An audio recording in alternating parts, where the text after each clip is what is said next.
final instruction. And it was she who, on that rainy night 2 weeks earlier, had brought the agreement into the light, pushing Camilla's entire conspiracy to the brink of collapse. Back in the present, after believed that with Queen Elizabeth gone, the old agreement was nothing more than worthless paper. She thought no one would have the courage or evidence to stop her. But she had made the greatest mistake of her life. Margaret Thompson, Queen Elizabeth's loyal former secretary, had never forgotten her late sovereign's reading the agreement. Margaret delivered King Charles III could not sit still. He understood that suspicion and an old piece of paper alone would not be enough to confront. Absolutely loyal to Queen Elizabeth's reign, had been replaced by new faces, most of them recommended by Camilla's aides. That evening, during their private dinner, Charles struggled to keep his voice calm. Candlelight flickered on the table beneath the crystal chandelier. He set down his knife and fork. This has been replaced, 28 years of loyal service to Queen Elizabeth, and suddenly forced into early retirement overnight. Not just him. Mrs. Eleanor from the communications department has also been transferred. Charles froze. He immediately summoned the chief of staff and demanded the full list of personnel changes over the past 3 months. When he scanned the document, he could hardly believe his eyes. More than 20 key positions, everyone held by people but still utterly loyal to the crown. The call was made from his private phone, bypassing the palace switchboard. "Robert, I need you." No one must know, not even Camilla. Charles said, his voice low but resolute. Sir Robert asked no questions. 2 hours later, he slipped back into Buckingham Palace through a side entrance. In a secure room in the basement, once Queen Elizabeth's private office, the two men met. Charles showed him the agreement and recounted everything. "Help me investigate. I want to know exactly what Camilla has been doing these past months." Camilla. He needed solid evidence and undeniable truth. And there was only one person he trusted. The following night, Charles secretly called Sir Robert Harrington, Queen Elizabeth's highest former advisor, now retired. Charles understood immediately this was no coincidence. It was a carefully constructed system. He began to suspect Camilla. Late that night, Charles sat alone in his private library, holding a glass of whiskey, eyes red-rimmed. He muttered to himself, "Mother saw through her long." Whenever he was away, even for a 2-day trip to Scotland, or a single afternoon at Windsor, secret meetings took place. Camilla's name never appeared in the official minutes. She was always absent on paper. Yet every major decision bore her unmistakable mark. Who could access the press, who controlled the king's schedule, who managed the royal charitable funds. Camilla's assistant, a woman named Rebecca, appeared in every record as the coordinator. But he had lost the woman who had once meant everything to him. The British royal family moved forward, but from that day on, a new chapter had truly begun. If you were King Charles, would you protect the person you love or protect the royal family from that very person? Share your thoughts with us in the comment section. Remember to like, share, and subscribe for more. Also, click the next video showing on your screen. You will enjoy those she thought she controlled. King Charles sat in the library, watching the sunrise over the Buckingham Palace gardens. He felt no victory, only a profound sadness and loneliness. He had saved the monarchy, but a new reign needs fresh thinking. Those old, outdated people clinging to Queen Elizabeth's ways won't help us anymore. I only wanted to refresh the personnel so you can focus on what truly matters and look straight at Camilla. Camilla, I hear there have been quite a few staff changes lately. What's going on? Camilla looked up, her smile unwavering. She cut a piece of beef, her voice sweet yet firm. Charles, you're overthinking it. Matters. Charles nodded, but her answer only fueled the flames of suspicion inside him. He did not argue. He simply watched in silence as she continued eating as if nothing had happened. The doubts did not end there. Charles began reviewing meeting records. He discovered something terrifying, with the situation under control. She thought that by swiftly eliminating threats, Charles would have no time to react. But Camilla had made a fatal mistake. She did not know that most of the advisors she had just ordered removed had already been approached by Charles. They did not wait to be fired. That very night, many secretly met to traitors. If you wish to keep your positions, you must know exactly which side you are on. The meeting room grew suffocatingly tense. Many lowered their heads, hands shaking. Some eyes showed fear, while others exchanged glances, filled with worry and quiet fury. Camilla believed she had with Charles and handed over all evidence emails recordings of private conversations with Rebecca and notes of Camilla's promises. They chose to stand with the king rather than a queen driven by ambition. While Camilla was congratulating herself on her early victory, she forced Camilla to sign that agreement not out of idle suspicion, but because she knew Camilla's true nature. The pain of betrayal tightened around his heart. The woman he had sacrificed everything to protect, the woman he had defended before the entire queen in name only. She wanted real power. And if he did not act, the future of William, Catherine, and the entire House of Windsor would fall into the hands of someone willing to destroy everything to satisfy her ambition. Rewind to a spring afternoon in 2005, just a few months after Charles and their nation, despite fierce opposition, was now quietly seizing the power his mother had worked so hard to preserve. Charles gripped the glass so tightly, his knuckles turned white. He knew Camilla did not want to be filled with hatred. Without hesitation, Camilla acted that very night. She summoned Rebecca at 2 a.m. Her voice was ice cold. Without a trace of doubt, Rebecca began immediately. Make a list of all advisors still loyal to Charles. Replace them all. No advance notice. The golden lamplight, illuminating a face still beautiful, but now twisted with rage and fear. She clenched her fists so tightly, her nails drew blood. Does Charles think he can get rid of me? After everything I've sacrificed, she muttered, voice explanations. By tomorrow morning, they must be gone from the palace. Rebecca hesitated slightly. Your Majesty, this may cause disruption. Camilla cut her off, eyes blazing. Disruption. Anyone who does not stand with me will be removed. Tell them the news changed completely. He still offered polite smiles to the public and performed royal duties flawlessly. But within Buckingham Palace, he became a different man. Quiet vigil will no longer belong to the Windsors. It will belong to Camilla. The rain continued to pour over London without end. But inside Buckingham Palace, the most silent and brutal war in decades had officially begun. In the days following that fateful rainy night, King Charles III changed. As for this matter, I will handle it myself. Margaret bowed her head. The time of transition is approaching rapidly. Queen Elizabeth once said Camilla might accelerate her plans at this stage. If we do not stop her, the royal family, under the pretext of resting for health reasons. She sat alone in the large room, her face, haggard eyes empty. A lifetime of ambition had been shattered because of one old agreement, and the betrayal of the orders were executed swiftly. Rebecca and all of Camilla's trusted aides were removed. The old loyal advisors returned, and Sir Robert assumed the role of special counselor. The power network Camilla had built over 6 months collapsed in less than 72 hours. Camilla was moved to a secondary palace. I have chosen to protect the crown rather than a marriage that died long ago. The next morning, everything was carried out quietly but thoroughly. Charles's order private meetings. I will guarantee your positions if you support me remaining at the center after William ascends the throne. Camilla turned deathly pale. Her face went from flushed to ghostly white.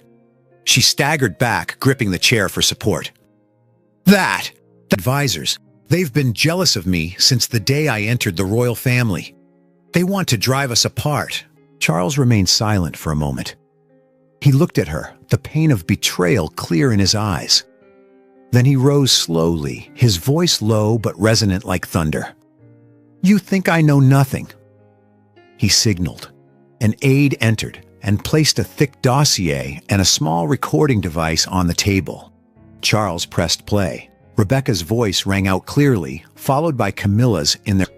You have violated the 2005 agreement that my mother forced you to sign. You built factions, controlled personnel, manipulated royal funds, and promised privileges to buy loyalty. All so you could seize real power regardless of title. You have turned this palace into— That's fabricated. Who would dare record me? Charles, are you using fake evidence to harm your own wife?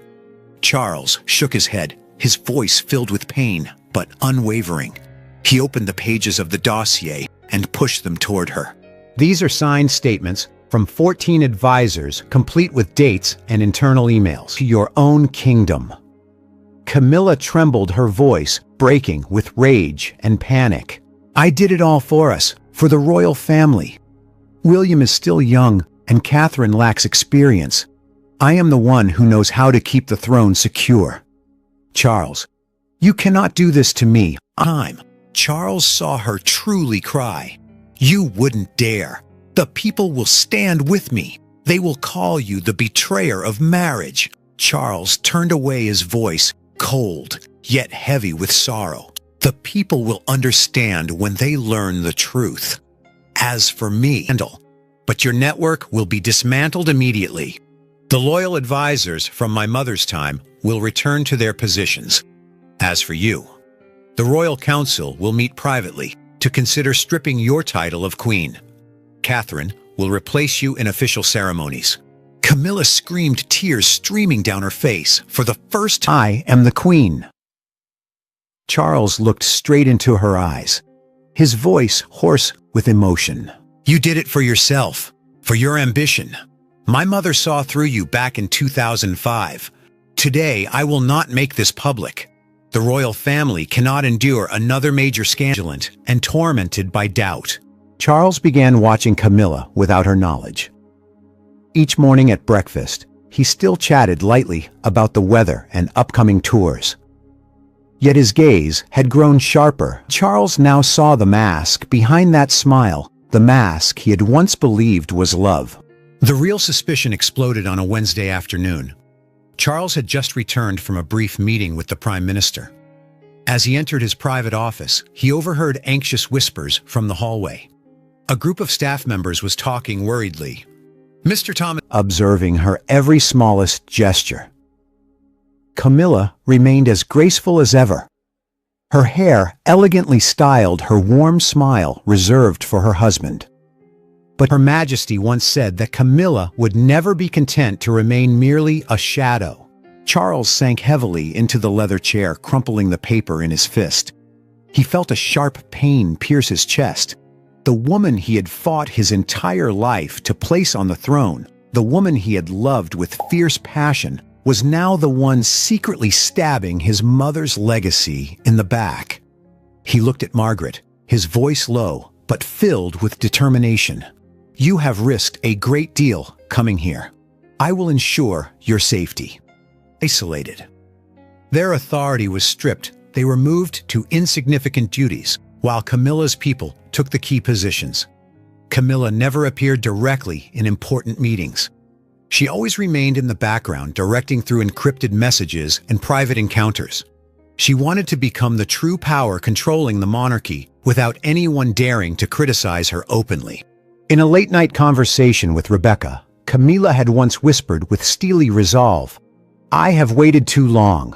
When William becomes king, I will not allow myself to be discarded like an old piece of furniture. I will be the real queen in name or not. Camilla. She smiled faintly, but her eyes were cold.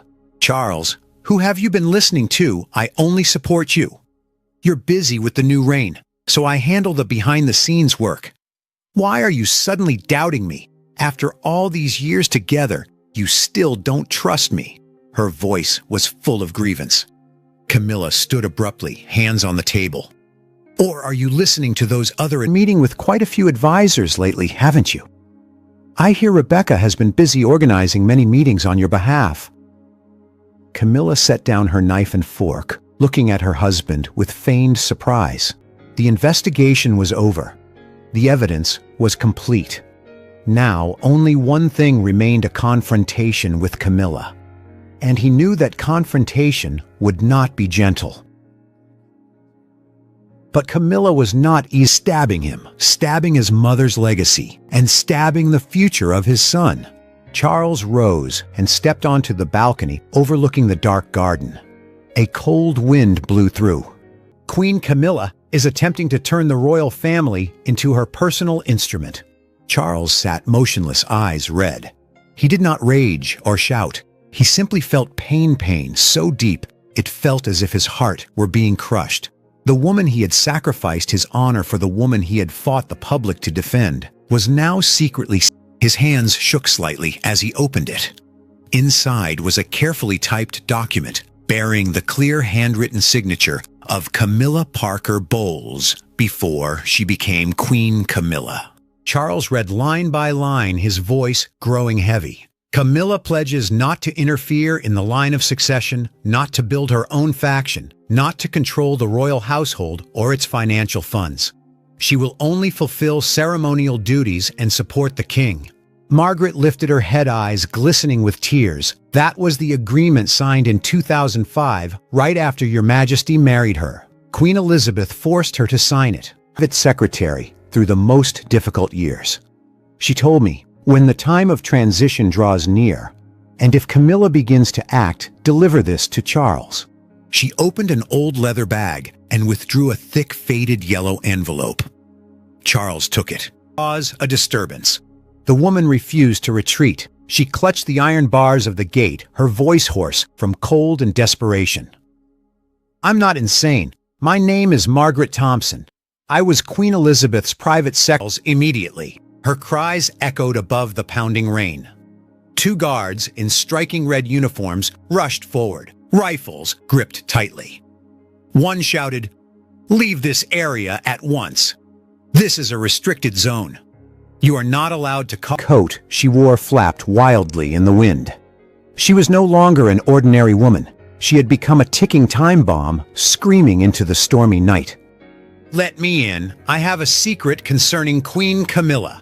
This is a matter of life and death for the British royal family. Let me see King Charles. Camilla had lived in constant fear that one day, when William ascended the throne, she would be pushed to the margins and become an unwanted shadow. 6 months earlier, that fear had exploded into action. She was the devoted wife, always smiling for the cameras, enduring every public criticism. Inside, she nurtured an ambition that had smoldered for decades. For years, labeled by the British press as the other woman hated by the public for her role in the breakdown of Charles and Diana's marriage. Pen in the depths of her heart, Camilla had already decided, I will not remain bound forever. Elizabeth is old. When she is gone, no one will have the power to control me. From that day forward, Camilla wore two faces. On the outside, she... That evening, the atmosphere in the private dining room at Buckingham Palace was oppressive. Only the two of them sat facing each other beneath the sparkling crystal chandelier. Charles wore a dark suit, his face showing exhaustion but iron resolve. Camilla remained elegant in her usual long dress, but her smile had frozen the moment she entered. Dinner began in silence. Charles deliberately spoke first, his tone light, but carrying a sharp edge.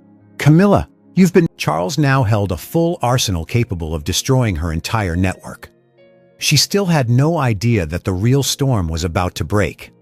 And this time, there would be no escape. The title. Late on the 11th night, Sir Robert placed a thick dossier on Charles's desk. His voice was heavy. Your Majesty, this is no longer suspicion. This is a systematic conspiracy.